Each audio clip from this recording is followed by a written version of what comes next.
Bonjour à tous, bienvenue à cette 19e édition du Festival international de films fantastiques de Neuchâtel.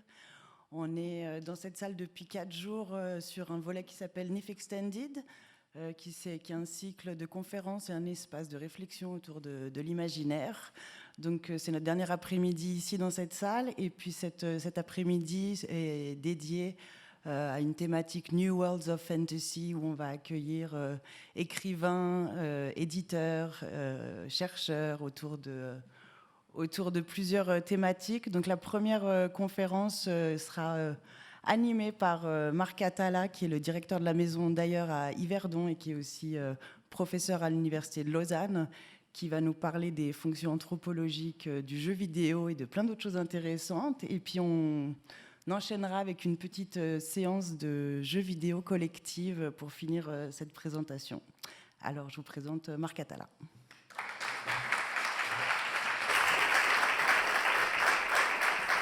Voilà, bonjour à tous. Bon, déjà, merci au NIF pour l'invitation. C'est vrai que la Maison d'Ailleurs et le NIF ont une histoire commune assez ancienne. Et chaque année, on a la possibilité ou la chance de venir parler de l'exposition qui est en cours au musée à Yverdon-les-Bains. Donc je vais vous parler non pas du jeu vidéo explicitement, mais plutôt du jeu, comme vous l'avez vu dans le programme, parce que actuellement, depuis le mois de novembre de l'année passée, on a une expo qui s'appelle l'expo dont vous êtes le héros, qui est valable, enfin qui va rester là jusqu'au 20, je me rappelle jamais, mais 27 octobre de cette année. Donc si jamais vous l'avez pas encore vue et que ça vous intéresse, elle sera encore présente cet été. Et puis l'idée de cette exposition, comme le titre l'indique à peu près, c'était d'en faire une sorte d'exposition où le visiteur jouait. Autrement dit, c'est une exposition sur le jeu, mais le visiteur peut jouer avec l'exposition. Et donc mettre, non pas en pratique, ça serait un peu aller trop loin, mais développer dans sa propre visite, être dans une situation de jeu. Alors on peut tout à fait refuser, on peut très bien visiter ça très classiquement, si vous n'aimez pas jouer par exemple, pour voir un peu, créer un chemin dans le musée, qui est votre chemin, puisque vous devez faire des choix, et ces choix vont avoir une conséquence sur ce que vous allez voir ou non. Et puis lorsque le NIF m'a proposé de venir parler devant vous aujourd'hui, j'ai dit, finalement, autant vous parler un peu du jeu, puisque s'il y a une exposition sur le jeu, autant en faire une conférence sur le jeu. Et comme on pouvait jouer l'exposition, j'ai aussi proposé qu'après, à la fin de cette heure qu'on va passer ensemble, vous puissiez jouer. Mais bon, on y viendra un peu plus tard. Première chose, j'ai décidé de ne pas mettre de slide, parce qu'en fait, je me dis que ça peut être sympa de vous parler du jeu un peu vraiment, vous voyez, humainement. Et en plus, c'est bizarre de mettre des jeux en images, puisque le but du jeu, c'est d'être joué. Donc on va le faire un peu à l'ancienne, quand ça n'existait pas. Et j'avais assez envie de vous raconter un peu l'histoire du jeu, parce que quand j'avais commencé à réfléchir sur l'exposition sur le jeu, j'avais lu pas mal de choses, et j'avais été assez frappé de partir sur quelque chose que tout le monde connaît, et je pense que la plupart d'entre vous ont déjà entendu ça, c'est l'idée que le jeu, paraît-il, serait une activité peu sérieuse et pour enfants, voire adolescents. Et si vous avez le malheur de jouer encore après, disons 20-25 ans, c'est pas que vous êtes adulte ou qu'on vous dénierait le statut d'adulte, c'est que vous êtes un adolescent attardé. Vous êtes resté un peu enfant, vous avez une âme d'enfant. Et ce qui est assez particulier, c'est que dans l'histoire du jeu, en fait, on va essayer de comprendre ensemble pourquoi c'est arrivé. Et puis après, j'avais envie de vous parler de 2-3 éléments qui me paraissent intéressants dans ce qu'on appelle les théories du jeu, c'est-à-dire non pas exactement pourquoi vous jouez. Avant, il y a quelqu'un à midi qui me disait « tu vas nous dire pourquoi on joue ». Je serais bien mal en point de vous dire pourquoi vous jouez. Mais il y a pas mal de gens qui ont réfléchi à quelques fonctions, quelques avantages du jeu, ce qu'on appelle les fonctions anthropologiques du jeu, et c'est ça que j'aimerais vous présenter. Mais j'aimerais d'abord revenir à il y a très longtemps avec quelque chose d'assez étonnant. Le jeu a été disqualifié comme pratique digne à peu près vers moins 400 avant Jésus-Christ. Vous savez que les jeux d'échecs ont 5000 ans, donc pendant très longtemps les gens jouaient pour plein de raisons différentes ou avec plein de types de jeux différents, et ce n'était pas nécessairement les enfants qui jouaient, ça peut être n'importe qui jouait. Mais vers moins 400, on a les premières traces de disqualification du jeu qui arrivent dans un traité qui s'appelle l'Éthique Nicomaque, écrit par Aristote. Et dans ce traité, Aristote, qui est ce philosophe grec, identifie 2 activités, 2 actions qui ont pour finalité elles-mêmes. Autrement dit, il dit qu'il n'y a que 2 choses qu'on fait pour elles-mêmes. il y a la recherche du bonheur. En général, vous voulez être heureux pour être heureux, hein, c'est vraiment pour autre chose. Et puis il y a le jeu. On joue pour jouer. Et donc tout le reste, dit, on les fait pour autre chose. Hein, on obtient autre chose que cette activité-là. Et il disqualifie le jeu de manière un peu particulière, puisqu'il le met à l'écart en disant la différence, c'est que dans le jeu, c'est un repos de l'âme. Hein, on se repose quand on joue, donc c'est pas intéressant, donc on écarte. Pour faire simple. Et là, on voit les premières traces de cette idée que jouer, c'est pas sérieux. Hein, c'est un repos, c'est un divertissement, c'est de mettre de côté. Et donc, effectivement, comme la plupart des penseurs après Aristote se sont inspirés de son propre travail pour le commenter et développer d'autres théories, il n'y a pas grand-chose sur le jeu. Ça ne veut pas dire que l'être humain arrête de jouer, ça veut dire qu'on joue très peu. Et en tout cas, on n'en parle pas comme une activité noble, digne ou intéressante pour l'être humain. Il faut attendre bien plus tard, c'est-à-dire à la Renaissance, pour voir un philosophe que j'aime bien et qui est à l'origine de la notion de divertissement. Vous savez qu'aujourd'hui on parle de la société du divertissement, de l'industrie du divertissement. Le mot divertissement provient de Pascal. Et Pascal, dans ses pensées, dit un truc que je trouve assez intéressant, ça fait toujours un peu, enfin moi en tout cas un peu la chair de poule. Il dit la condition humaine, c'est pas marrant.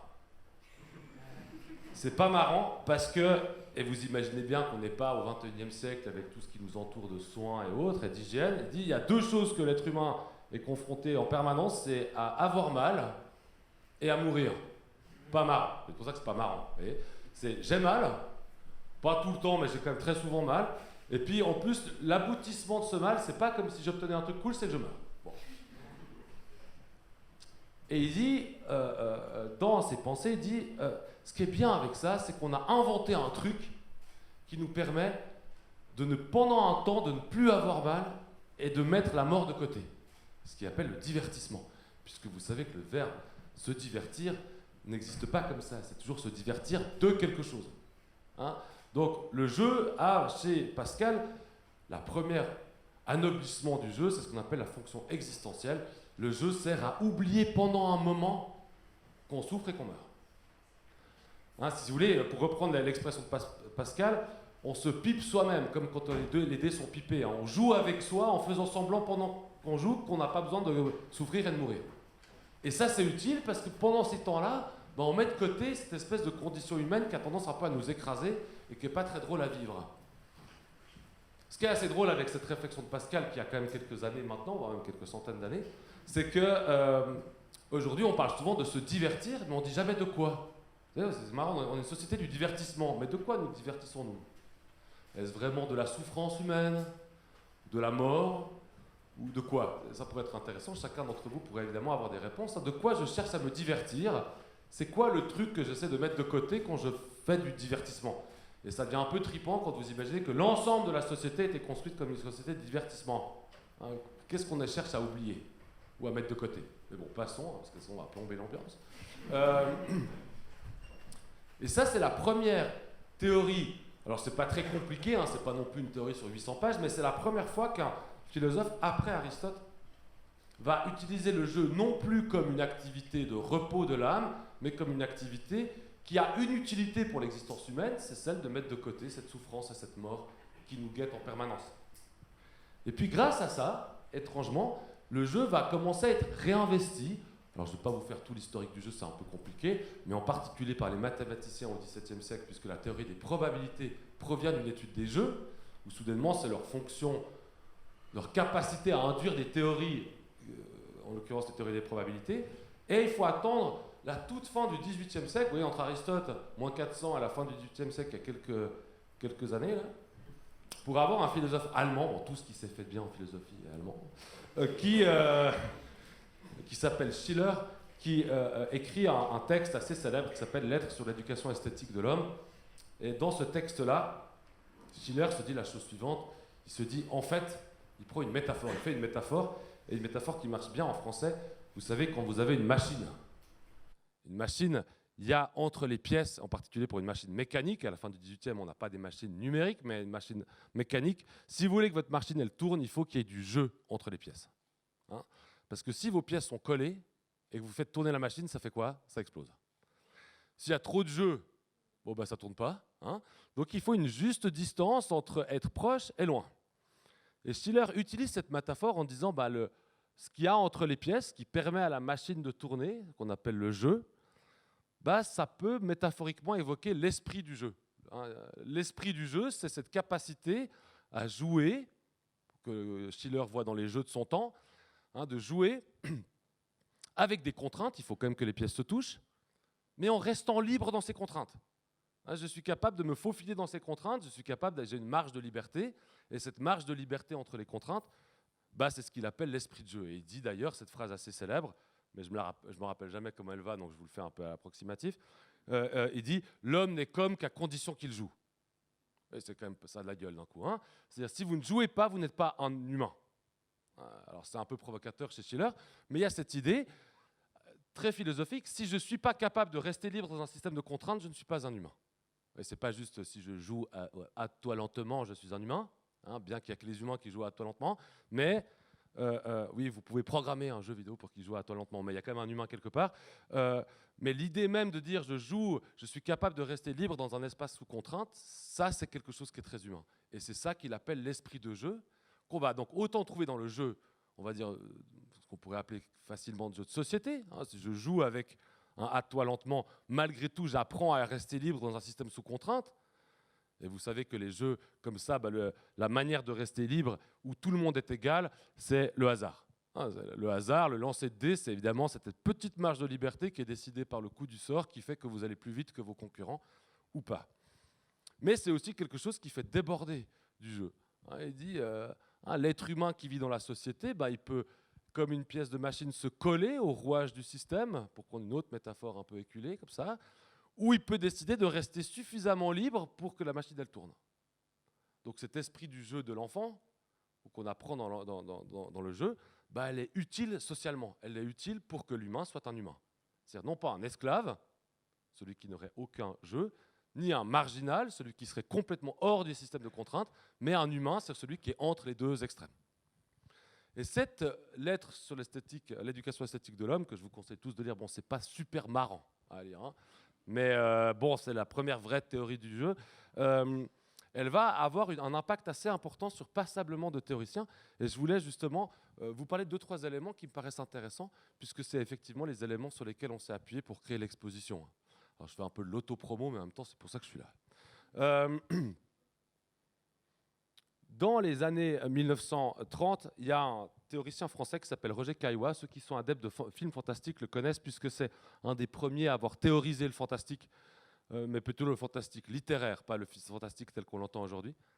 Et il a écrit un livre assez célèbre qui s'appelle « Des jeux et des hommes ». Et dans ce livre-là, il fait une sorte de truc bizarre, il essaie de comprendre pourquoi on joue.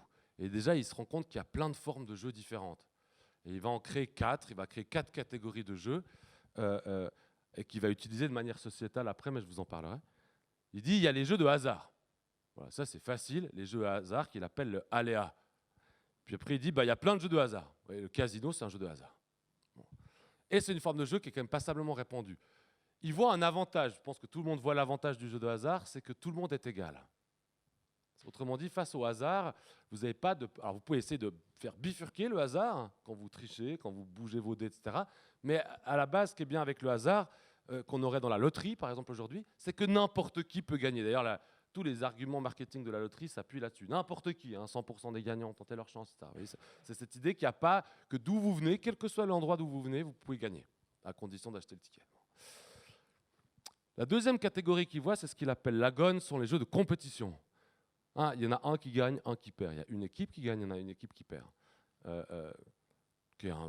Qu'on va voir autant dans le foot. Oui, le foot, c'est un jeu, jusqu'à un match aux cartes, jusqu'à un jeu vidéo comme Super Smash Bros. Pour faire un petit lien. Troisième catégorie de jeu, qui est peut-être un peu difficile à comprendre pour nous parce qu'on ne voit pas forcément ça comme un jeu, qu'il appelle les links, c'est les jeux de vertige. Les seules traces qui restent des jeux de vertige dans les sociétés comme les nôtres, c'est les parcs d'attractions. C'est ce sentiment qu'on a quand on est dans un espèce de truc qui va très vite et qu'on a l'impression qu'on va mourir. Enfin, ça, c'est mon impression à moi. Cette émotion-là, cette espèce d'émotion qui est configurée par l'action, et on sait très bien qu'on va se sentir comme ça. On ne va pas dire « Ah tiens, c'est bizarre, je pensais que ça allait bien se passer ». C'est ce qu'on va chercher dans ce qu'il appelle l'e-links. Et il suppose que dans certaines sociétés qu'il appelle du masque, donc les sociétés qui jouent sur le fait qu'on peut prendre l'identité de quelqu'un, les chamans, etc., ces sociétés sont basées sur ce type de jeu-là, hein, où on prend la place de quelqu'un d'autre pour éprouver des émotions spécifiques. Et puis la quatrième forme de jeu qu'il identifie, après l'Agon, l'Aléa et les Lynx, c'est ce qu'il appelle la mimicry. C'est assez bizarre d'ailleurs comme typologie puisqu'il prend des mots en plusieurs langues. C'est ce qu'on pourrait appeler les jeux de rôle. Hein, la capacité à jouer le rôle de quelqu'un d'autre, c'est évidemment comme ça que marche la fiction. Lorsque je regarde un film de fiction ou lorsque je lis un roman, je sais bien, malheureusement, excusez-moi mes références qui sont un peu old school, que je ne suis pas Brad Pitt. Voilà. Je le sais. Mais quand je vois 3, par exemple, avec Brad Pitt, ben, je suis bizarrement emporté avec lui quelque part. Et donc, je vis des émotions par procuration, tout en sachant pertinemment que je ne le suis pas.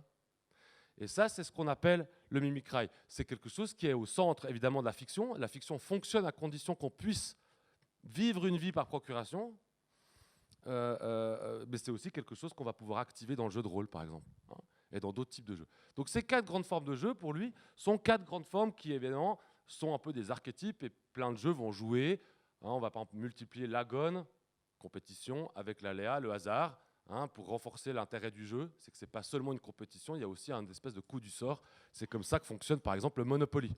Hein, le Monopoly fonctionne à la fois sur de la compétition de joueurs, mais aussi sur une chance, puisque vous avez un dé, et les cases chance d'ailleurs, qui vont permettre de faire que n'importe qui peut quand même espérer pas se faire démonter trop vite, disons. Hein.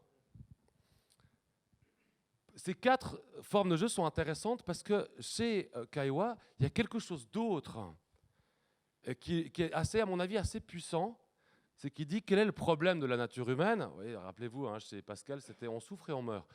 Pour Caillois, qui vit dans les années 30, ça va, c'est moins grave encore. L'hygiène va un peu mieux. Il dit le problème, c'est que l'être humain, il est plongé dans un monde qui est chaotique et il faut qu'il y mette de l'ordre. C'est embêtant. Voyez, et là, d'un coup, vous vous rendez compte de la souffrance que vivent les nouveau-nés. Vous arrivez dans un monde où c'est le bordel partout. Donc vous ne pouvez pas être libre, puisque la liberté suppose des contraintes. Vous ne pouvez pas être libre. Donc. Et vous devez apprendre à mettre de l'ordre. Alors, heureusement, il y a des parents qui vous aident à mettre de l'ordre. Il y a les gens qui disent, les méchants, il faut faire ça, les règles à apprendre, les comment on se tient à table. Tout ça, c'est mettre de l'ordre. Et le jeu, selon Caillois, c'est une des manières de mettre de l'ordre. Et c'est pour ça qu'il y a plusieurs formes de jeu. Il y a plusieurs manières de mettre de l'ordre dans ma vie. Oui, alors soudainement, vous comprenez l'intérêt de la fiction. La fiction, ce n'est pas d'abord un divertissement de quelque chose, c'est d'abord une manière de mettre de l'ordre en adoptant le point de vue de quelqu'un d'autre, ce qui est pratique puisqu'habituellement vous êtes bloqué dans votre propre point de vue. Ah, je vis une autre vie, ça pratique parce que cette vie elle n'est pas directement liée à la mienne, j'éprouve des émotions, j'apprends à mettre de l'ordre. Ah, c'est pour ça qu'on raconte des histoires aux enfants. On leur apprend à mettre de l'ordre avec des histoires pour enfants. Mais c'est aussi pour ça que si vous venez de vous faire larguer, vous n'allez pas voir un film d'amour au cinéma. Alors que vous savez que ce n'est pas vous. Hein ? Mais il y a quelque chose dans cette espèce de configuration que vous allez vivre, bien contre votre gré, qui vous déplaît parce que l'ordre qui arrive, hein, voir des gens heureux, tout ça, ben on n'a pas vraiment envie de le vivre à ce moment-là, disons. Hein. Alors que si on est en phase de séduction, c'est un peu plus simple. Hein, on dit, tiens, tu ne trouves pas que c'est marrant comme ils s'embrassent ? Et hop, vous voyez, ça, c'est mettre de l'ordre. Hein. Ouais, bon, je le fais un peu caricatural, mais voyez un peu le style. Ça se fait peut-être plus comme ça, d'ailleurs, aujourd'hui. Autrement dit, ce que comprend très bien, et à juste titre Caillois, c'est que le jeu n'est pas d'abord là pour divertir, mais il est là pour exprimer des manières de mettre de l'ordre dans le monde. Et c'est pour ça d'ailleurs qu'il dit que les sociétés valorisent un certain type de jeu. Il dit, une société libérale, à votre avis, elle valorise quel jeu ? L'agone, les jeux de compétition, ce qui est assez logique. Hein, c'est ce qu'on appelle les formes idéologiques du jeu. Hein, le jeu nous apprend des choses, pas forcément configuré sur le jeu, mais si le but c'est de gagner, bah évidemment c'est pratique dans une société libérale. D'ailleurs, on entend parfois des discours qui disent qu'il faut arrêter de faire ces jeux de compétition pour les enfants parce qu'on en crée des futurs bons soldats libéraux. Ils apprennent dès l'enfance à gagner. Et on va voir apparaître sur le marché depuis quelques années tous ces jeux éducatifs, les smart games, etc., qui vont apprendre à l'enfant qu'il n'est pas en train de gagner, mais qu'il est en train de jouer déjà seul, donc il gagne par rapport à lui. Bon, c'est un peu névrotique, mais ça reste un petit peu l'idée. Donc Caillois se rend compte que ces formes de jeu, vu qu'elles mettent de l'ordre, et qu'une société, elle s'appuie sur un ordre, bah c'est logique qu'on joue à des jeux en fonction des sociétés. Mais il dit, si vous êtes dans une société libérale et que vous jouez que à des jeux de compétition, pas marrant. Pourquoi? Parce que vous pouvez perdre. Puis si vous perdez trop souvent, ça vous déprime. Donc, il faut avoir d'autres formes de jeux qui vont avec. Et c'est pour ça qu'il fait des couples et il dit quand il y a trop d'agones, il faut de l'aléa. Quand il y a trop de jeux de compétition, il faut avoir un truc, une sorte de soupape de sécurité, qui vous dit, eh ben, n'importe quand, même si vous perdez tout le temps dans votre boulot, bah, vous pouvez devenir riche. Et ça, on appelle la loterie. Il dit le jeu de loterie fonctionne dans les sociétés compétitives parce que sinon, c'est ultra déprimant, en fait. C'est-à-dire, ceux qui sont bien nés, qui ont fait des études, qui sont proches des structures de pouvoir, ils vont gagner, et les autres, vous allez perdre, et vous allez continuer à perdre. Par contre, si vous avez la possibilité, à n'importe quel moment, de pouvoir remonter tout en haut, indépendamment du fait que vous ne savez pas ce que vous allez faire quand vous allez être millionnaire, à part être détroussé par tous vos amis et votre famille. Mais à part ça, ça donne ce sentiment que n'importe quand, on peut devenir. Et ça, vous le savez, parce qu'une des sociétés les plus libérales qui soit, qui est la société américaine, adore ces biopics des types nés dans les ghettos, puis qui ont réussi. Et donc, si Michael Jordan a réussi, qui était quand même pas le mec le plus ghetto du monde, mais bon, n'importe qui, le rêve américain s'appuie sur cette idée, évidemment, de tout le monde peut potentiellement, dans une société libérale, devenir. Ce qui est évidemment pas vrai. C'est évidemment pas vrai. Et cette analyse-là a été faite dès les années 30 par Caillois en utilisant le jeu. Autrement dit, si je regarde les jeux valorisés dans une société donnée, je peux comprendre les valeurs, voire même les oppositions de valeurs de cette société. Alors ça ne marche pas de manière linéaire, ce n'est pas non plus si facile à faire, mais c'est un peu cette première idée. Cette théorie a été pas mal commentée parce qu'elle donnait l'impression que le jeu, soudainement, n'était plus seulement une activité de divertissement, mais devenait un indicateur intéressant pour lire, d'une part, ce qu'est l'humain. Autrement dit, si vous aimez bien les jeux de compétition ou si vous aimez bien les jeux de hasard et autres, bah, ça dit quelque chose de vous. Pour faire cette phrase que tout le monde utilise tout le temps, mais moi, il n'y a pas de raison de ne pas le dire. Dis-moi à qui tu joues, je dirai qui tu es. C'est-à-dire, en fait, le type d'émotion qui va être vécue dans un jeu, elle dit quelque chose sur nous. Ouais, c'est comme pour la fiction. J'aime pas les films de science-fiction, par exemple. Elle dit, mais c'est quand même vachement bien. Ouais, mais j'aime pas. Puis en fait, la question, c'est pourquoi j'aime pas. Et souvent, il y a des configurations émotionnelles qui vont pas. Par exemple, si vous n'aimez pas le suspense, il ne faut pas voir des films d'Hitchcock.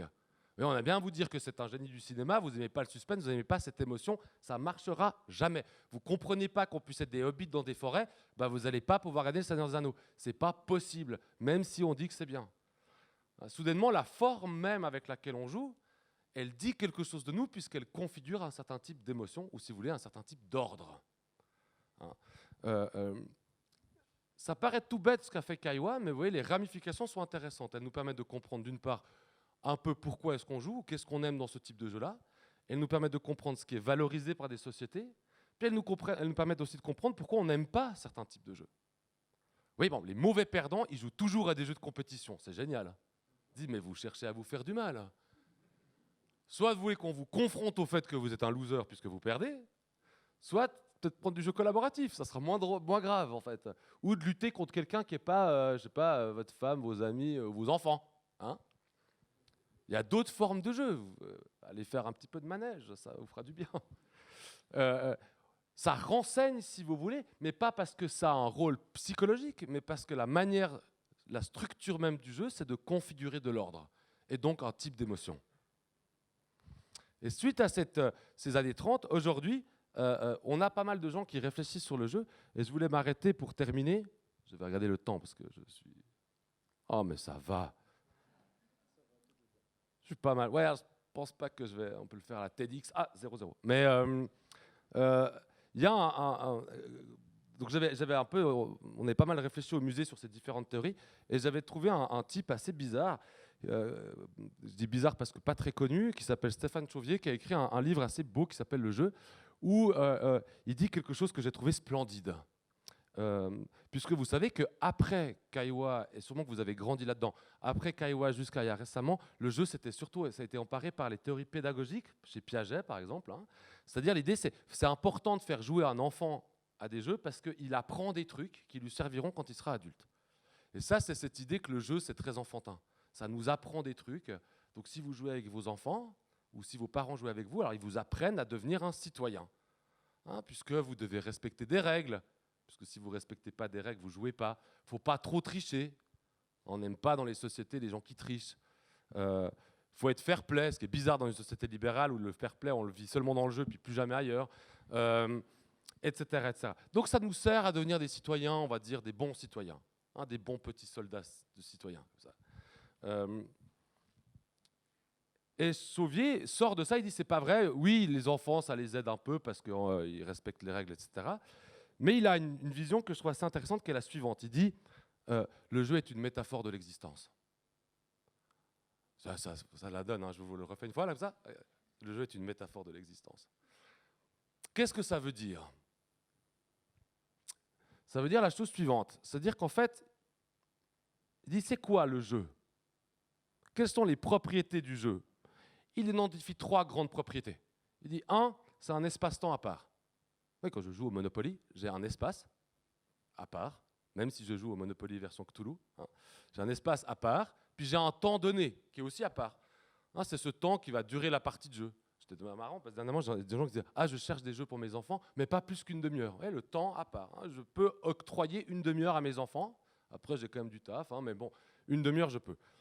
Sans espace-temps à part, il n'y a pas de jeu. Sauf pour les enfants qui sont capables de jouer dans une forêt avec des bâtons. Vous voyez ? Mais peut-être parce que l'espace-temps est tout le temps à part pour les enfants.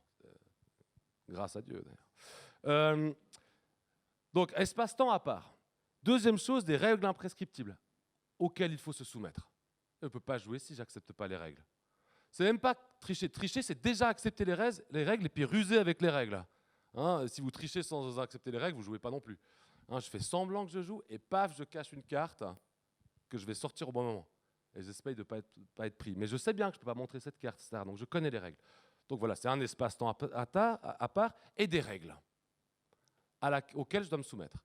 Et puis, troisième propriété des jeux, c'est l'idée de remplir des objectifs avec les moyens mis à disposition par le jeu. On va le faire avec le foot, hein, même si je ne suis pas un grand fan de foot. Donc un terrain de foot, c'est un espace. Temps à part, ça dure 1h30, plus la mi-temps. Il y a des règles, type c'est quoi le hors-jeu, hein, voilà, bon. Et puis il y a un objectif assez simple qu'il faut remplir en utilisant les moyens mis à disposition par le jeu, en l'occurrence un ballon, et il faut gagner. Voilà. C'est un jeu. C'est pas autre chose qu'un jeu. En roman, c'est ça aussi, hein, un espace-temps à part. Ça se voit hein, quand même. C'est un peu plus compliqué de calibrer le temps. Mais bon, au bout d'un moment, on se dit ouais, 800 pages, je pense qu'en 2 heures, j'y arrive pas. Il y a des règles auxquelles je dois me soumettre. La règle de base, elle est, dans un roman, on va dire standard, c'est bien de ne pas commencer par la fin. Vous voyez ? Parce que vous risquez de ne pas comprendre. Pour que le roman soit intelligible, il faut suivre une règle de base, hein, qui est la linéarité de la syntaxe, sauf dans cette espèce de vieille collection de livres-jeux qui était les livres dont vous êtes le héros, puisqu'on devait un peu faire semblant de se balader, mais bon, c'était quand même vachement linéaire. C'est juste que ça donnait l'impression de dire « Ah tiens, je suis content d'aller au numéro 274 », mais c'était quand même linéaire.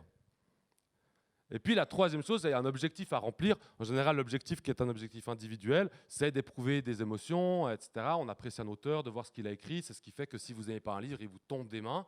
Hein, vous n'arrivez pas à remplir l'objectif, qui est simplement, par exemple, de le finir. Ou vous pouvez vous imposer névrotiquement de vouloir finir un livre qui est pourri, en disant peut-être qu'à un moment donné, il y a un truc bien qui va se passer. Ça, c'est ce qui m'arrive très souvent. Et c'est aussi un jeu. D'ailleurs, la définition de la fiction aujourd'hui, c'est une des définitions que je trouve intéressante, ou une des caractérisations, c'est une feintise ludique partagée. Hein, on fait semblant, feintise, pour s'amuser. Ludique, c'est partagé en général, c'est partagé entre l'auteur et le lecteur. Hein, on n'a pas l'impression, à part les gens qui ont lu, comment s'appelle ce truc, Da Vinci Code était convaincu que le Vatican nous cachait des trucs. Mais c'était quand même marqué roman dessus. Moi, je me suis dit, c'est un roman. Hein. Peut-être qu'il faut voir ça comme un peu à distance du réel. Ça marche aussi pour les jeux de société et évidemment, ça marche aussi avec le jeu vidéo. Donc, ces 3 propriétés, espace-temps, règles et objectifs, qui définissent tous les jeux, Chauvier se dit pourquoi ça, c'est une métaphore. Et il dit parce que dans toutes ces formes de jeu, ce que le jeu configure vraiment, c'est d'une part la distance ou la liberté que je peux prendre par rapport au dispositif.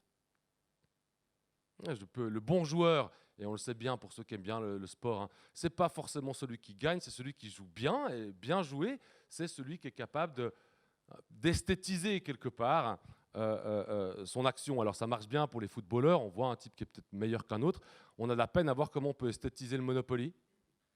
Ça sera intéressant, hein, parce que c'est possible. Mais vous voyez cette idée, hein, comment rester libre? Alors le bon joueur de Monopoly, et le mauvais comme moi, c'est celui qui achète tout. Vous voyez, et il perd. Puis le bon, il dit non, mais il ne faut pas faire ça comme ça. Et vous avez toujours des gens autour de vous, peut-être même c'est vous, qui expliquent aux gens, et au chibre, ça marche très bien pour ceux qui jouent au chibre, hein, enfin, au jeu de cartes, tu ne dois pas faire ça, comme si c'était évident qu'il fallait faire ça. Vous voyez, ça, c'est l'aspect liberté. Tu as été libre, tu as fait une action, et je suis capable de qualifier si cette action est bonne ou pas bonne. C'est tout le jeu, c'est ça. Un joueur, mais pourquoi, les types devant leur télévision, mais pourquoi t'as tiré comme ça ce coup franc? Ouais, bon, en même temps, il faut déjà le tirer, le coup franc. Enfin, évidemment, avec un salaire de 50 millions par année, on peut se dire qu'ils peuvent le faire bien, mais j'entends. Mais on est toujours là-dedans, la liberté. Et donc Chauvier se dit, mais bizarrement, dans la vie normale, dans la vie hors du jeu, on a aussi des espaces-temps spécifiques. Ouais, votre travail, c'est un espace-temps spécifique. À l'école, c'est un espace-temps spécifique. Chez vous, dans votre foyer, c'est un espace-temps spécifique. Il y a aussi des règles. Essayez de faire n'importe quoi à l'école. Enfin, on a tous essayé d'ailleurs. Et puis, il y a aussi des objectifs à remplir. Chez vous, il y a des objectifs. Au travail, il y a des objectifs. Mais comment on apprend à rester libre dans ces systèmes de contraintes? Si vous êtes je ne sais pas comment on appelle à Neuchâtel, mais si vous êtes au lycée, gymnase, high school et autres, comment vous restez libre sur votre banc d'école? Comment ça veut dire quoi être libre? Idem, ça veut dire quoi être libre chez vous? Face à votre épouse ou mari qui vous énerve, par exemple, ou vos enfants qui vous fatiguent. Comment on reste libre? C'est un espace-temps, il y a des règles, et puis il y a des objectifs, type je veux me reposer. Objectif, me reposer. Tiens, c'est marrant, il y a des trucs qui m'empêchent de le faire. Je fais comment pour rester libre? Idem au travail, idem dans les stratégies de séduction, ça je vous conseille de faire, j'adore faire ça, vous regardez des gens en train de se draguer, c'est génial. Vous voyez un espace-temps spécifique qui se crée, le monde disparaît, on va un peu mettre un peu de magie. C'est incroyable, il n'y avait plus que toi. Certes. Il y a des règles, il y a des trucs qu'il ne faut pas dire. Hein. Bon, on va pas dire quoi, mais vous voyez le truc. Et puis, il y a des objectifs, ça c'est souvent aussi, il ne faut pas dire. Bon. Mais c'est là où soudainement on aime bien le chat de l'autre. Vous voyez tout ça. Ah, c'est incroyable, t'as un chat. J'adore les chats. Et c'est des espaces-temps spécifiques, parce que l'espace-temps peut être symbolique. Il n'est pas forcément matériel, contrairement au jeu. Le problème dans la vie réelle, c'est qu'on ne sait pas comment faire avec ça. On ne sait pas comment rester libre dans ces espaces. Et ce que dit Chauvier, c'est pour ça qu'il parle du jeu comme métaphore de l'existence, c'est qu'il dit, en fait, le jeu nous apprend à être libre dans les espaces sous contrainte, qu'on soit enfant ou adulte. Il nous apprend à rester libre. C'est pas que si je joue à Super Smash Bros, je vais être un meilleur employé ou plus libre. C'est pas ça. C'est pas ce truc direct d'apprendre comme un jeu pédagogique. C'est que dans l'action de vouloir esthétiser, de vouloir trouver la bonne manière d'être un bon joueur, là-dedans, j'apprends à être un bon employé. C'est-à-dire un employé libre, hein, c'est pas un employé productif. Ou un bon mari, une bonne épouse, un bon père, un bon ami, ou ce que vous voulez. Hein, c'est que dans cette faculté à rester libre, à garder l'esprit du jeu, hein, le jeu entre les pièces que nous permet le jeu, c'est dans cette faculté que je peux être quelqu'un de libre. Et on retrouve Schiller, un homme n'est qu'homme qu'à condition qu'il joue, mais qu'il ait l'esprit de jeu, qu'il apprenne à être libre. Autrement dit, et je terminerai là-dessus parce que j'ai perdu, mais j'avais déjà dit que je perdrais, donc ça va, anticipé. Après j'ai toujours perdu au jeu. Mais... Et une des choses qui est intéressante dans cette... Donc c'est facile, hein, si jamais il y a des gens que ça intéresse, Stéphane Chauvier avec un I, le jeu, publié aux Presses universitaires de France, c'est petit, ça fait 100 pages. Il développe cette idée-là et il dit la chose suivante. Dans la vie réelle, je peux me planter. Hein, je peux faire une action qui a une conséquence problématique. Sauf que souvent, je ne sais pas avant si mon action aura une incidence problématique. L'avantage du jeu, c'est que je peux faire tout ce que je veux, le nombre d'actions que je veux, elles n'ont pas d'impact direct dans la vie réelle. Je peux mourir dans le jeu sans mourir dans la vie réelle. Si je meurs dans la vie réelle, normalement, mais prenons des pincettes avec ces choses-là, mais normalement, il n'y a pas de deuxième vie, quoi. On pourrait d'ailleurs faire toute une analyse existentielle, mais je laisserai le soin à David de le faire un jour, sur l'importance des vies dans le jeu vidéo. Et Mario, 3 vies. On perd des vies, on reprend des vies comme ça, mais c'est génial, parce que dans la vie, il n'y a qu'une vie. Hein, et on n'est jamais face à... C'est très bizarre ce truc de j'ai plusieurs vies. Pourquoi vous avez plusieurs vies des champignons pour une vie supplémentaire. Et c'est assez intéressant. C'est comment on va jouer avec le mobilier de la vie, mais qu'on va rendre, évidemment, détaché de toute conséquence. Et Chauvier dit ça, il dit, en fait, le sérieux de la vie, c'est pas que c'est pour adultes ou pour enfants. Ou ce qui fait que le jeu n'est pas sérieux, c'est pas qu'il est pour adultes ou pour enfants, c'est que dans le jeu, je peux recommencer, alors que dans la vie, pas.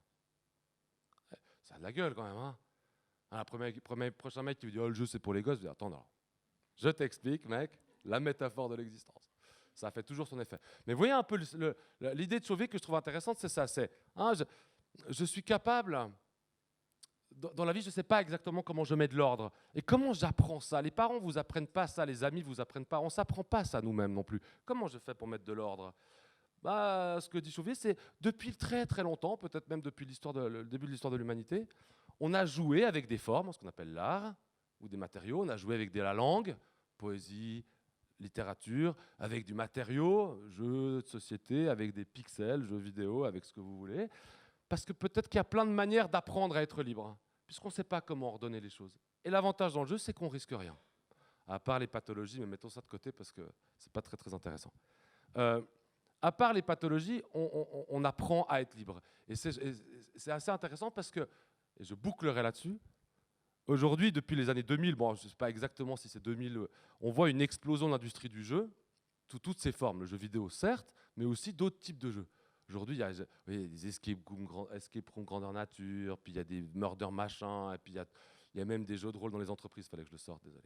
Il y a du jeu partout, ce qu'on appelle la gamification. On va utiliser le jeu partout. Je veux dire, les chiffres que j'ai, c'est l'année passée en France, 900 romans sortent à la rentrée littéraire, 5000 BD dont 2500 mangas, et 1200 jeux. Il y a plus de nouveaux jeux qui sortent, et je ne parle pas des jeux vidéo, hein, il y a plus de nouveaux jeux, on va dire, cartes, plateaux et autres, qui sortent que de romans. Les gens n'ont jamais autant joué. Alors maintenant, on va revenir à Pascal, et j'arrêterai là. Il y a deux possibilités.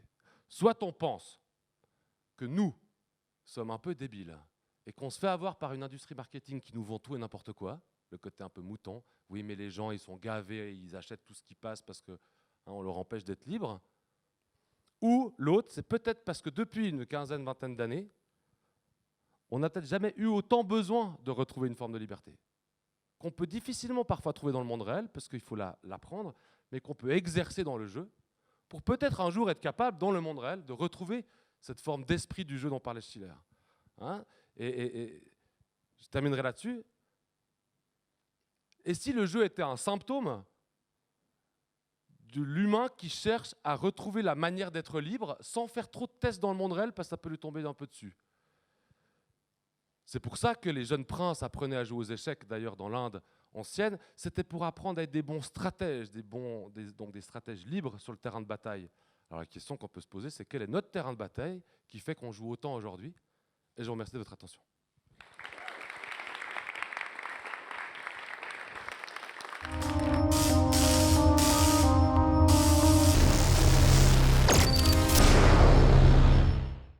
On va donc, enfin vous allez jouer. Grâce à nos deux animateurs incroyables du NIF, on peut les applaudir.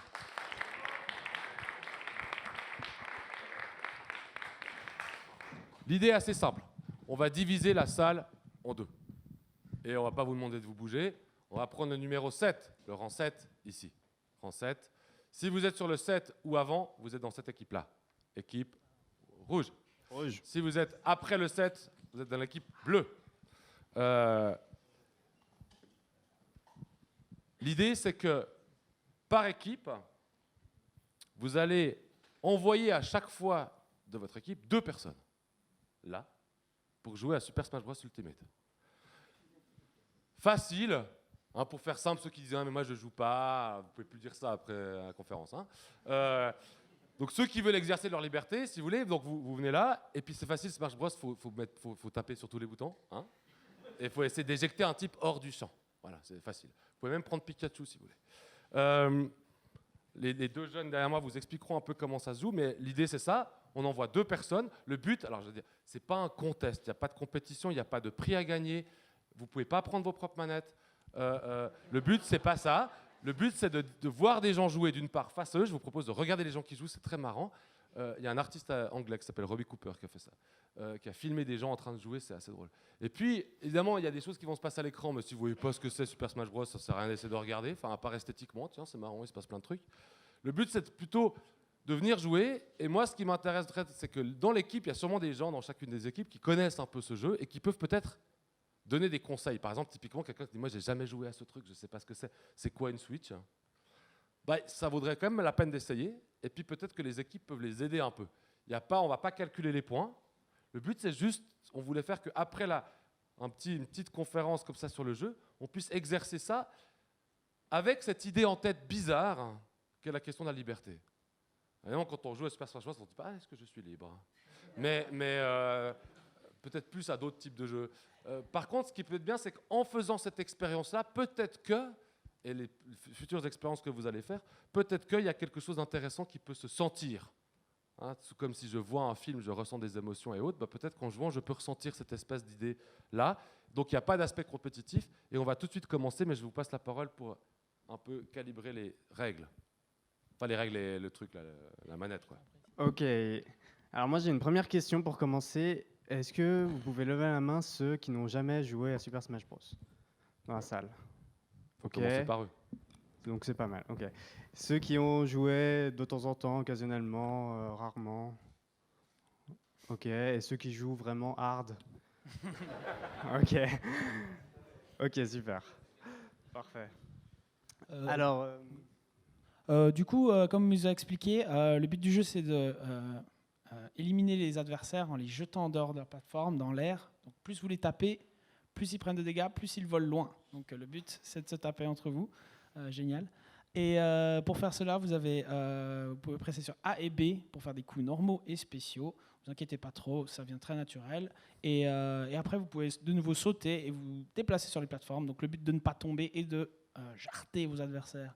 Et je sais pas ce que tu en penses, c'est pas une compétition, mais j'ai l'impression que mon côté il est un peu plus libre, hein, je sais pas. Ouais, je suis pas sûr. Ouais. Moi, pour mon équipe, parce que l'équipe d'à côté, bon, c'est un peu des mécréants, alors on s'en fiche.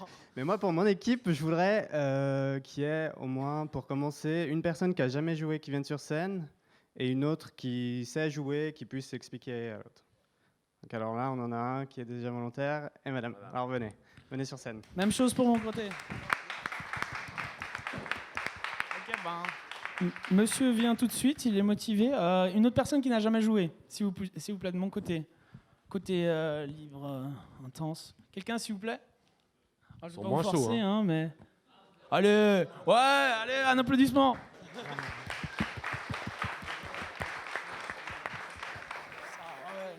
Allez, mais non.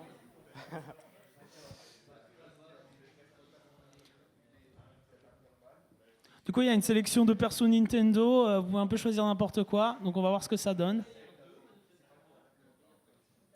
Et n'hésitez pas à donner des conseils dans le public. Et si jamais tu peux protéger ici, c'est le bouclier, ici. Cette cachette-là, j'en cherche. C'est ça, en bas. Ok, moi j'ai juste une question. Comment vous vous appelez? Sandrine. Sandrine et Thibaut. Thibaut. Alors, un tonnerre d'applaudissements pour Sandrine et Thibaut. Et là, je veux que ça crie. Là, je veux que pendant le combat, vous les applaudissiez, vous les encouragez. Je veux du cheerleading, là. Et vos prénoms, c'est? Lopsang. Joss. Un applaudissement pour eux aussi, un peu mieux quand même, allez. Voilà. Super. Ok, tu t'en sors? Toi, t'es plus 4. Tu peux choisir un perso, peut-être qui est plus facile pour le début. Moi, je te conseillerais peut-être celui-ci. Du coup, de nouveau, hein, faut pas avoir froid aux yeux. Après, pour ceux qui n'ont jamais joué, n'hésitez pas. C'est très très simple. On est là pour justement apprendre à jouer ensemble. Vraiment une nouvelle expérience. Ok. Sachant que la difficulté du jeu, c'est de revenir sur le terrain quand tu es en dehors. Tu as des personnages qui volent as you want. Donc là, déjà, on a un bel exemple de liberté ou de pas liberté, parce qu'on a quelqu'un qui ne sait pas jouer et tout le monde veut lui dire quoi faire. Courage. Est-ce qu'on pourrait avoir un petit peu de son? Ce serait possible? Ah. Ok, alors on est prêt? Vous êtes prêts? Alors, c'est parti. Est-ce que tu peux lancer tout le monde a appuyé sur A pour sélectionner son personnage? Je crois pas. Joueur 1, toi, je presse A. Voilà, on va partir. Allez, on est parti! Un tonnerre d'applaudissements. Ouais, encouragez-les. On va partir là. Ah, moi j'aime bien mon équipe, ils ont une espèce de cohérence ronde, ça marche assez bien. Alors là, ils n'ont pas encore réussi à se trouver, on dirait. Magnifique château de Peach, hein, une vue scénique. Ah, c'est bien la technique de 2 contre 1, moi j'aime bien ça, ça marche bien. Continuez comme ça. Du coup, il y a des objets qui apparaissent sur l'écran aussi, vous les ramasser avec le même bouton que vous tapez, donc A, et les utiliser. Par Ouh là là. exemple.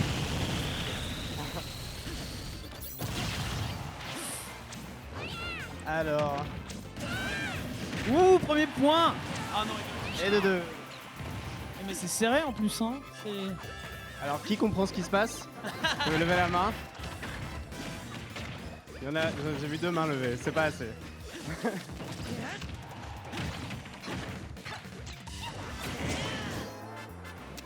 Ah ouais, ça c'est sympa, ça porte pas du tout à confusion ça.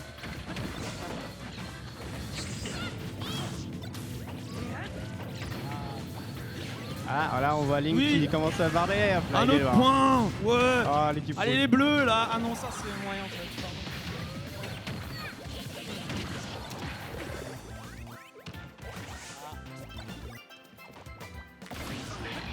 La concentration là, on est au niveau, hein. On se concentre. Hein.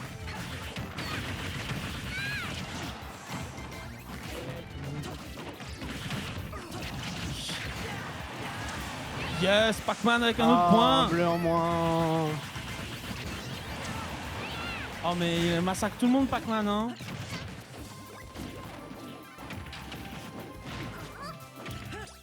Ah. Quelqu'un après, ses mouvement. pauses. C'est tout bon. Bye bye Kirby, bye. Encore 30 secondes. On vous entend pas du tout là, criez un peu là. Encouragez, Allez. ouais. Allez, Sandrine et 3 secondes. Thibaut là. On sent qu'il y a du lourd là. Il y a quelque chose à faire. Et Ok, du coup, les rouges sont sur le terrain. Wow. Ils ont comptabilisé les points, donc pour chaque personne qui a été éliminée, on gagne un point et on va découvrir le score maintenant. Tintin, suspense, qui a gagné? Bon, je sais que les bleus ont gagné, allez, hein, c'est normal. Voilà, oui.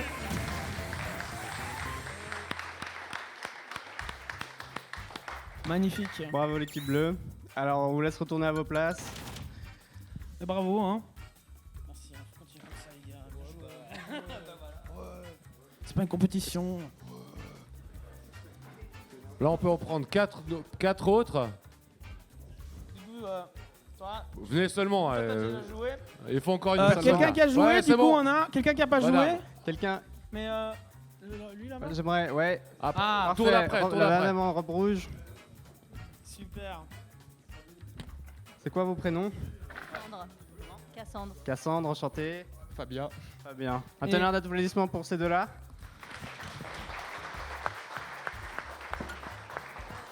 Et vos prénoms? Basile. Ludo. Merci, vas-y, Ludo, applaudissements aussi.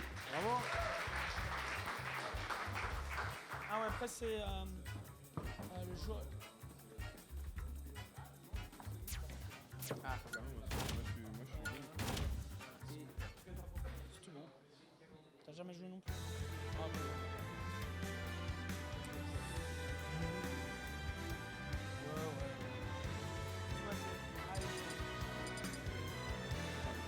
Il y a aussi un choix de niveau, mais on peut mettre en aléatoire. Mais pas sur aléatoire. Non, t'inquiète, pas sur par en à gauche.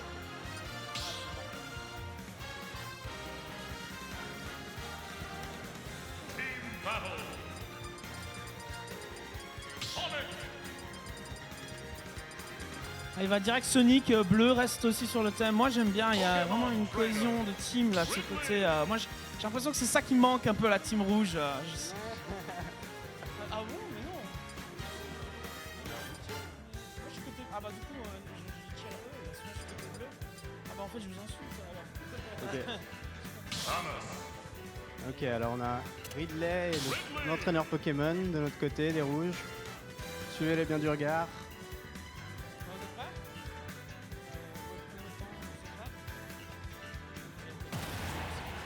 Et c'est parti, deuxième match. Allez. Merci. Ok. Vas-y, Carapuce. Ouh, Carapuce, il est chaud. Alors là, on a un petit niveau qui se déplace, donc il y en a au moins 10 qui vont mourir sur la gauche. Ce niveau est particulier, il se déplace, du coup on peut pas tomber, mais du coup il faut suivre avec le niveau.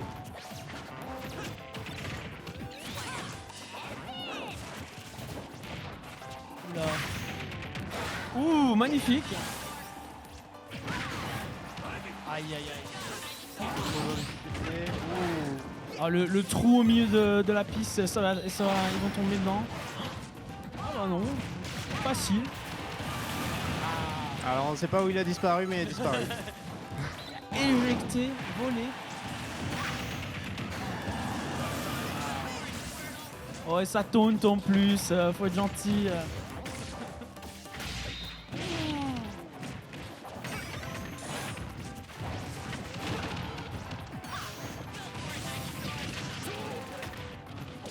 On apprécie la musique, hein, Mario, de toute sa splendeur.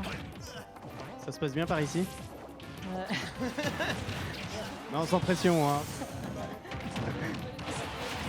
En fait, j'allais faire ça pour l'autre équipe, ça les déconcentre, je crois. C'est bien. Comment ça se passe ici? Très très bien. Qui est-ce que tu joues, toi? Feu actuellement là. Alors, Dracofeu, qui connaît... Ah bah, Dracofeu qui vient de se changer en Carapuce. Qui connaît Carapuce? Qui sait qui c'est? Ouais, vous êtes trois. Donc c'est la petite boule bleue là qui saute et qui s'est encore transformée, ben voilà. Suffisait de le dire. Prends le drapeau, le drapeau.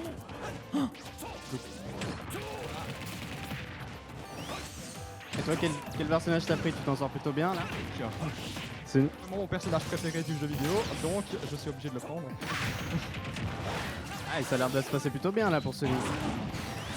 Bah je sais pas vraiment où on en est là, tellement c'est le bordel sur le terrain. Mais je crois qu'on s'en sort. Et du coup, tu te sens libre en ce moment? Ah, très libre.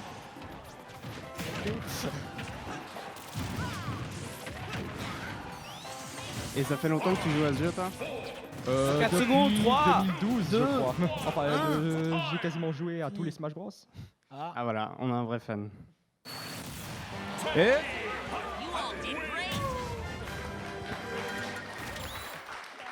Je suis très déçu. Très déçu. 4 autres? Ouais, volontiers, On de en a nouveau, un. c'est sympa. Quelqu'un qui a joué un peu souvent ou un petit peu, et quelqu'un qui n'a jamais joué, ça serait bien. Du coup, il y a des gens motivés de ce côté. Ah, super, merci. Comment tu t'appelles? Hector. Ah, c'est pas de souci. Tu t'appelles comment? Tellement, non. Je t'en prie. Ça fait longtemps qu'il a pas joué. D'accord. Quelqu'un d'autre? Quelqu'un veut Bienvenue essayer? Hector. Quelqu'un, s'il vous plaît? Ah, on Ah, a une super, volontaire merci. derrière. Super, bravo. Et toi, tu t'appelles? Et toi? Nadège. Merci, Nadège. Anne-Sophie. Super, Enchanté. c'est parfait. Tu joues depuis longtemps à Smash? Occasionnellement seulement. D'accord. Un applaudissement pour tout le monde, du coup. Vous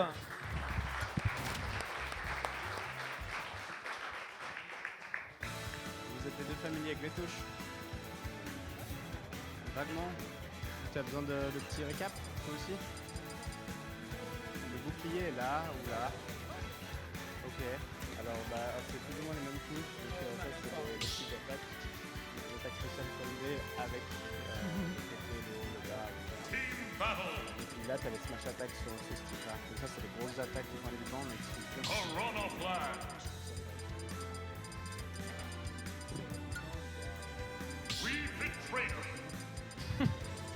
Choix de personnages colorés. Hein.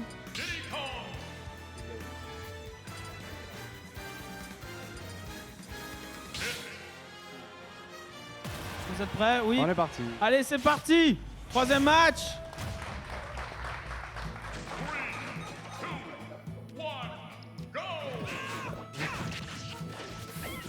La plante piranha qui pour la première fois était représentée en dehors de son petit tuyau là.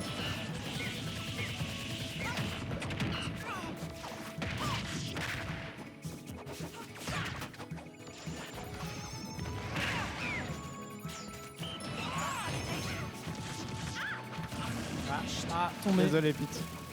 Zut. Magnifique monde de Yoshi en carton, hein, c'est joli. Moi j'apprécie le décor. Hein. Pendant que tout le monde vole autour de l'arène. J'ai une question pour le public. Est-ce que après 2-3 parties vous commencez à vous repérer dans le jeu? Ouais, je vois des... Non, pas du tout. Vous essayez de suivre un seul personnage des yeux et de pas le quitter des yeux. Choisissez lequel. Et des fois ce sera peut-être plus simple. Ouais, là par exemple, il y a là. Et c'est pas si compliqué, c'est la plante piranha qui vient de gicler l'ange en fait. C'est très très simple. Là l'équipe Très rouge s'en normal. sort pas mal du tout. Ah, la plante piranha en difficulté est de retour. Des abeilles sur le terrain, je suis pas sûr. Ah, ça se présente mal. La piranha tente de sauver. Ah, c'est bon.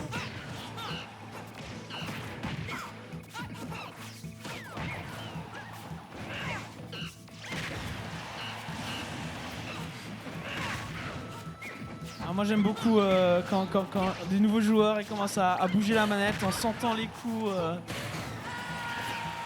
Essayer d'y mettre de l'âme.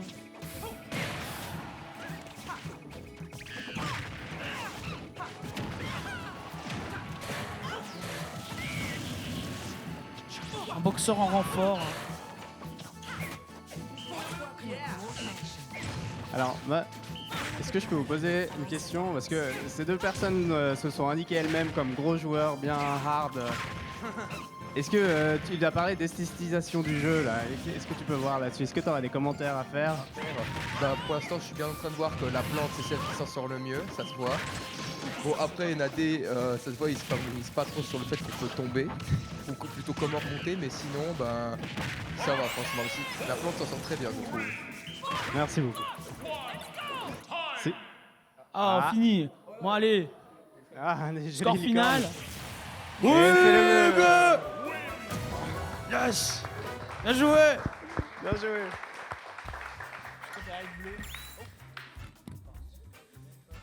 Super. Alors, oubliez pas de rendre les manettes par contre. C'est. Il y a des blocs-notes dehors, vous pouvez les prendre, mais les manettes. Alors, on peut voir un petit affichage des. Oula, non. Ah non, ça non. Est-ce qu'on a le temps pour un dernier match On a quelques juste petits scores. Eric? Est-ce qu'on a le temps pour un dernier match Juste ou un est la dernier, maîtresse ouais. du temps? Du Il coup, semble bien. deux derniers participants. Allez, ceux qui n'ont pas osé se lever, qui ont envie là. C'est le moment là, n'importe sais qu'il y en a dans la qui, salle. faut venir. Ah, il y en a un, Dernier là. instant, ah super. Allez de mon côté un petit Et peu oui, là, quelqu'un de c'est motivé. parti. Alors bon, Ah super. bienvenue Thomas, pas besoin de lui demander, je le connais. Ah ouais, à fond. Et Iris, Allez-y, je notre vous en maîtresse des réseaux sociaux. Faites honneur au NIF.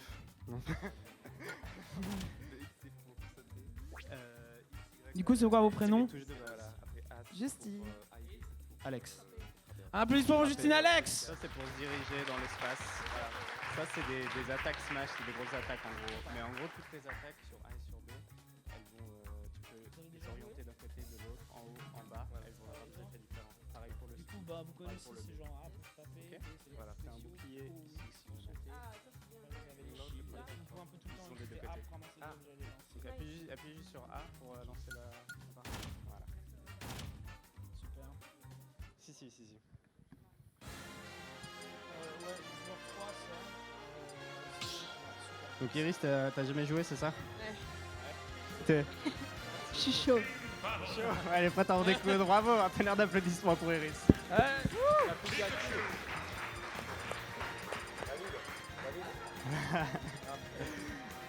Et toi Thomas, tu te sens comment? Confiant. Ça va envoyer là, je le sens.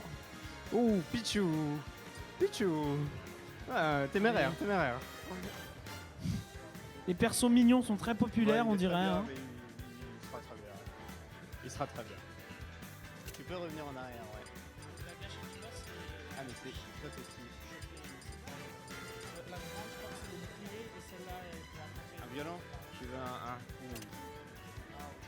Alors, elle voudrait King Kong. Elle a trouvé Donkey Kong, ce qui est pas mal du tout. Ouais. Super. Bravo. Vous êtes prêts? Allez, le dernier match! Dernier match.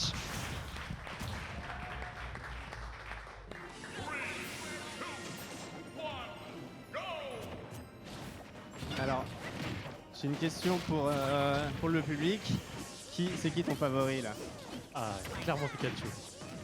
Pikachu. Et toi, est-ce que t'as un favori? Pikachu aussi. Pikachu aussi, mais dis donc. Donkey Kong. Ah. Bon, moi je vais poser une question pas du tout biaisée. Du coup, pourquoi est-ce que c'est l'équipe bleue qui va gagner et comment? Ouais, alors c'est pas encore joué là, j'ai l'impression. Non mais tu peux aller là-bas hein, si t'as envie, y a pas de souci. Hein.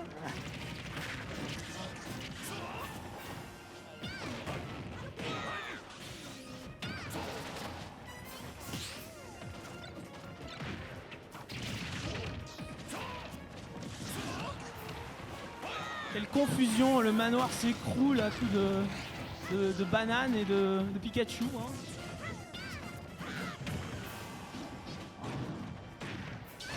Je dirais que les Pokémon s'en sortent pas si mal du tout. Hein.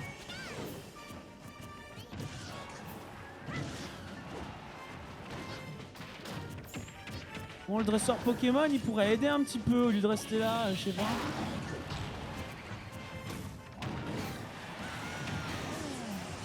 Quel coup! Comment ça se passe pour toi, Pikachu? Mais moi je suis King Kong là du coup. Ah mais on a changé de couleur, c'est quoi ça? Alors pourquoi l'équipe bleue va gagner? On le sait maintenant. Ça commence bien. Ah là, tu peux pas le frapper ton coéquipier.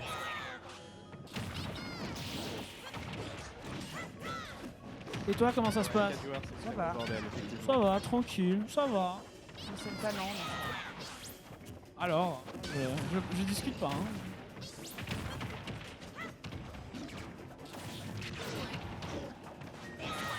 C'est bien.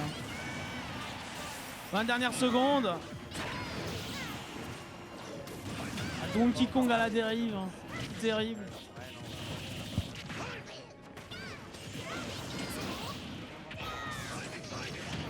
Mmh. 5 secondes. Ouh. Ah. Pikachu, Pikachu. Ah, elle est pas morte, elle est pas morte. Ouais. Ouh, bravo les Pokémon.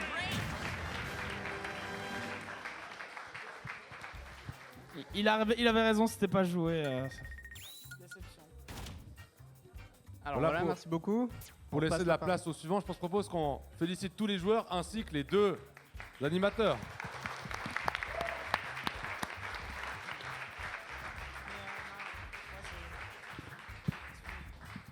Voilà, l'idée c'était de pouvoir combiner une petite réflexion sur le jeu et un jeu. Alors évidemment, pour ceux qui ont joué, je pense que c'était un peu... Enfin, ceux qui ont l'habitude, ça va. Ceux qui découvraient ça pour la première fois, c'est un peu particulier. Pour le public, ce que vous avez en tout cas pu remarquer assez rapidement, c'est que c'est un jeu qui est plus facile à apprendre que les échecs, hein, par exemple. Autrement dit, la question de la progression, de la manière de pouvoir être capable de jouer au bout d'un moment, elle est aussi assez rapide. Mais j'ai pas besoin d'être dans la lumière. Ah oui, parce qu'il y a des films. Voilà. Je crois qu'à 3h15, il y a une table ronde sur le jeu de rôle. Et vu qu'on est un petit peu en retard, en tout cas, je vous remercie de votre attention. Et puis, bonne suite de NIF à toutes et tous.